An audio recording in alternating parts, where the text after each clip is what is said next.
संकट म्हणजे संधी. संकट येतात तेव्हा आपण घाबरतो, पण अनेकदा त्याच संकटामधून जीवनातल्या सर्वात मोठ्या संधी जन्म घेतात. आपल्या आयुष्यात संकट अपरिहार्य आहेत.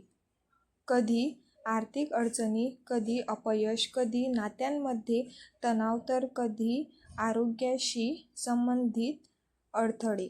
पण संकट ही फक्त थांबणारी नसतात, ती जागं करणारी असतात. आपण संकटाकडे जर फक्त अडथळा म्हणून पाहिलं तर आपण हारतो, पण जर त्याकडे शिकवण आणि संधी म्हणून पाहिलं तर तीच गोष्ट आपल्याला यशाच्या दिशेने घेऊन जाते.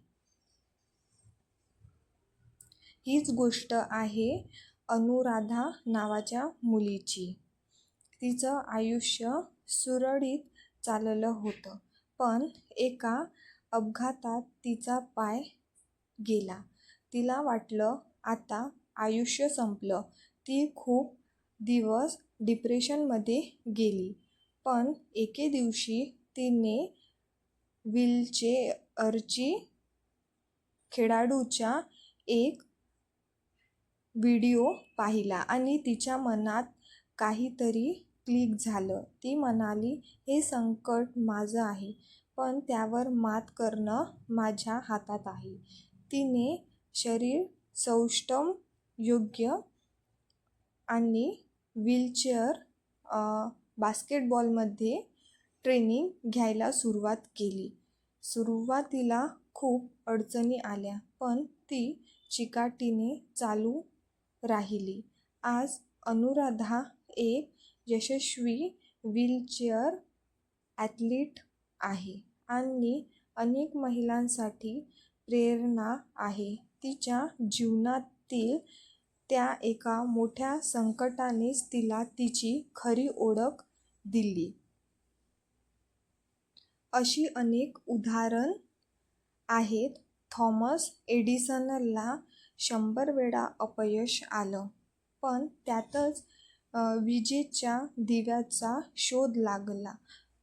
लॉकडाऊनच्या काळात अनेकांनी व्यवसाय गमावले, पण काहींनी त्याच काळात नवीन व्यवसाय सुरू करून यश मिळवलं. संकट माणसाची परीक्षा पाहतात, पण तीच माणसाला घडवतात. आपण संकटांच्या वेळी जर स्वतःवर विश्वास ठेवला, धीर सोडला नाही आणि परिस्थितीकडे संधी म्हणून पाहिलं, तर ती वेळ आपल्यासाठी एक नवा अध्याय उघडते.